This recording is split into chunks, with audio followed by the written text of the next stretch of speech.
তোমরা এটাই জানো ব্রহ্মাস্ত্র সবচেয়ে শক্তিশালী অস্ত্র, কিন্তু তা নয়। হ্যাঁ, ঠিকই শুনেছেন। এমন কিছু অস্ত্র আছে যা ব্রহ্মাস্ত্রের থেকে বহুগুণ বেশি শক্তিশালী ছিল। প্রথমটি হলো ব্রহ্মশির অস্ত্র।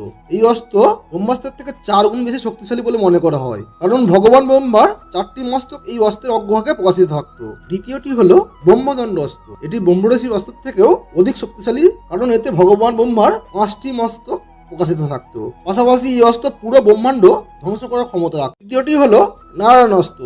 এই অস্ত্র একসঙ্গে লক্ষ লক্ষ ভয়ঙ্কর বাণ বর্ষণ করত এবং সময়ের সঙ্গে সঙ্গে তার তীব্রতা আরো বেড়ে যেত। এটি এমন 6টি মন্ত্রমুক্ত অস্ত্রের একটি যার প্রতিরোধ করা অসম্ভব ছিল। চতুর্থটি হলো পাশুপতাস্ত্র। শাস্ত্র ও হিন্দু ইতিহাসে এটিকে সবচেয়ে শক্তিশালী ও ভয়ঙ্কর অস্ত্রগুলোর একটি বলা হয়েছে। পাশুপতাস্ত্র সৃষ্টিকে ধ্বংস করা থেকে শুরু করে ভয়াবহ গণবিনাশ ঘটাতে সক্ষম ছিল। এটিও একটি মন্ত্রমুক্ত অস্ত্র।